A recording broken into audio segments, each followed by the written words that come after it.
안녕하세요. 적폐청산입니다. 최근에 코로나 경제 위기 상황에서 2차 재난지원금 문제가 많이 부각이 되고 있습니다. 이재명 지사와 이낙연 당대표 두 사람이 어떤 입장인지, 실제 예산 금액을 정해서 그것을 집행을 했을 때 어느 정도 효과가 있는지 간단하게 정리를 해봤습니다. 이낙연 의원 같은 경우에는 이재명 지사가 전국민 30만 원 지급을 하자 이렇게 얘기를 하니까 거기에 대해서 반대되는 의견을 얘기를 하면서 이런 논의는 아직 옳지 않다. 그러고서 이제 선별 지급을 고수를 했죠. 그리고 이낙연 의원은 재난지원금을 주는 것을 복지 개념으로 지금 생각을 하고 있어요. 재난의 크기는 사람마다 다를 수 있다. 고통을 더 많이 받는 분께 드리는 게 맞다. 정의에 맞고 복지국가 개념에 합당하다. 이재명 지사 같은 경우에는 지금 현재 상황을 경제 위기로 이제 인식을 하기 때문에 1차 때부터 계속 경제 정책이라고 얘기를 하고 있죠. 그리고 그게 맞았고요. 1차에서도 이낙연 의원은 복지 정책으로 생각을 하고 이재명 지사는 경제 정책으로 지금 생각을 하고 있습니다. 지금 상황에 어떻게 생각을 해야 되느냐? 세계 여러 나라가 현재 유일한 코로나 대책을 내수부양이다. 내수부양을 해야 된다. 그렇게 생각하고 내수 확대만이 유일한 해결책으로 지금 생각을 하고 있습니다. 이게 지금 5월 25일자 기사인데 지금 7월 8월 들어와 가지고 코로나 확진자 증가가 거의 최고조에 지금 와 있어요. 5월 달에 이런 내수 부양을 총력을 기울여야 된다 이렇게 얘기를 한 상황이니까 지금은 당연히 더 힘들어졌다고 볼 수 있습니다. 그래서 여러 나라가 소비를 늘리기 위해서 거의 모든 국민에게 현금을 지급하고 있는 상황이잖아요. 그러면은 이런 상황이면은 우리나라도 당연히 내수부양에 총력을 기울여야 된다. 이것은 어느 나라고 당연히 수출을 지금 늘릴 수 없기 때문에 내수부양하는 것이 맞는 얘기입니다. 일단은 구체적인 금액으로 그 실제 효과가 얼마나 될까 간단하게 한번 계산을 해봤어요. 이재명 지사가 30만 원 전국민 지급 주장을 했기 때문에 대략 15조 원이 좀 넘는데 15조 원으로 그냥 간단하게 계산을 해보자고요. 15조 원을 지역화폐로 이제 지급을 하는 거잖아요. 전 국민 다 15조 원을 지급을 하니까 1차적으로 15조 원의 복지 효과가 생기는 것이고 중소상공인 매출로 이제 15조 원이 연결이 되기 때문에 경제 효과가 15조 원이 또 생기는 겁니다. 그러니까 이 두 개만 하더라도 30조 원의 그 효과가 생기는 거 아니에요? 15조 원을 가지고. 그리고 이 매출 구성을 보면은 추가적인 경제 효과를 볼 수 있거든요.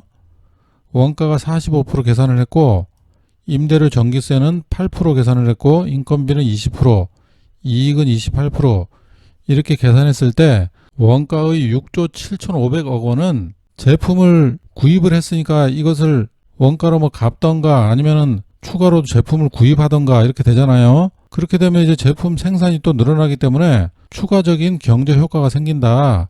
공장이 돌아가거나 아니면은 가지고 있던 재고를 팔거나 이렇게 하니까 어쨌든 추가적인 경제 효과가 생긴다.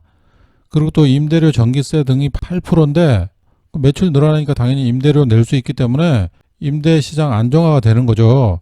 그럼 그 돈이 다시 추가적인 경제 효과가 또 발생할 거 아니에요. 여기서 또 얼마인지는 모르지만은 1조 2천억 원이 임대인에게 들어가기 때문에 그 임대인은 또 그걸 가지고 또 시장에서 뭘 사던가 아니면 복지 혜택으로 가지고 있던가 이런 효과가 생기는 거죠. 추가적으로.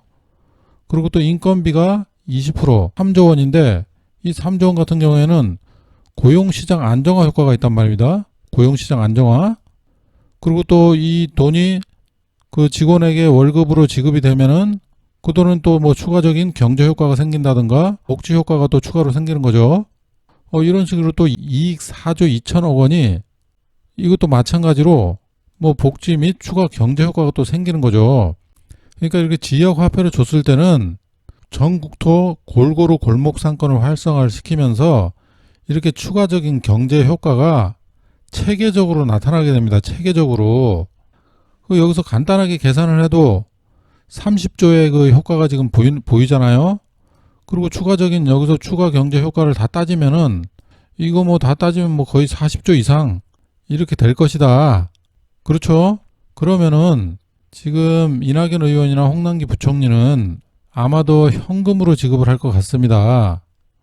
현금으로 이제 지급을 할 것 같은데 뭐 15조 원은 다 지급할 것 같지가 않아요. 내 생각에는. 끝까지 지금 그 지급을 안 하려고 그러고 있는데 뭐 이낙연 의원도 선별 지급을 생각하고 있고 홍남기 부총리도 뭐 하위층 이렇게 선별 지급을 뭐 그전부터 계속 강조를 하기 때문에 15조 원까지는 안 하겠지만은 일단 똑같이 비교를 하기 위해서 15조 원을 선별 지급을 한다. 이렇게 했을 때는 어떤 효과가 있을까? 현금을 이렇게 많이 지급을 해도 이게 좀 어려운 사람들한테 지급을 하는 거잖아요. 그럼 이분들이 이 현금을 쓰겠습니까? 경기가 안 좋은데. 그럼 거의 대부분 사람들이 그것을 안 쓰고 아껴 쓰고 저축을 할 겁니다. 당연히 저축을 하겠죠. 나 같아도 안 써요. 50% 이상 저축한다 그러면 한 40%만 시장에 이렇게 돈다. 그러면은 40% 정도면 뭐 한 6조 정도의 효과밖에 안 나는 거죠. 경제 효과는.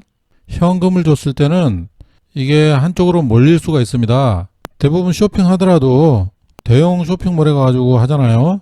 그리고 또 뭐 인터넷 쇼핑을 한다든가 나머지 돈은 서서히 사용을 하겠지만은 그게 지금 코로나 경기가 굉장히 안 좋기 때문에 지금 시기를 이겨내야 되는데 이거 저축하고 있다가 다 중소상인들 망한 다음에 나중에 써봤자 나라에서 돈을 쓰면서 효과를 보는 건가요?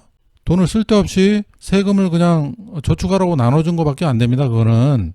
그러니까 효과적인 예산 사용 방법이 아니에요. 그거는. 당연히 지역화폐로 나눠줘서 강제로 내수 경기를 활성화해야 된다. 그래서 이게 지역화폐가 답이라는 겁니다. 예를 들어 여러분 생각을 해보세요.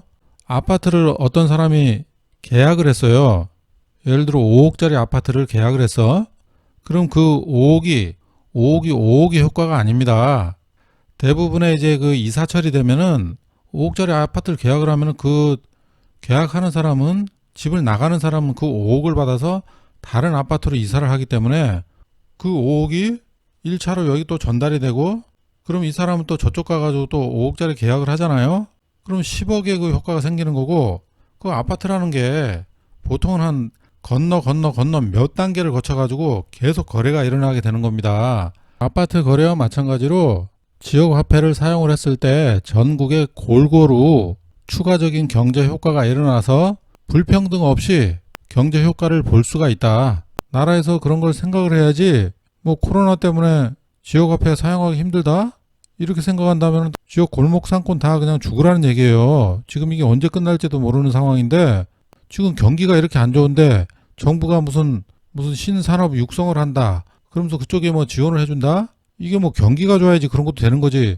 일단 바닥 경기를 살려야 될 거 아닙니까? 그러니까 정부 예산이 이렇게 돈을 얼마 안 들이고도 큰 효과를 볼 수 있는 이 지역화폐 재난 기본소득을 이거 외면하려고 자꾸 하는데 정말 복지, 경제, 고용시장 안정화, 임대시장 안정화 모든 것을 만족하는 지역화폐 재난 기본소득이다. 이것을 좀 정부나 이낙연 대표나 좀 제대로 좀 알았으면 좋겠습니다. 이번 영상 여기까지 하겠습니다. 감사합니다.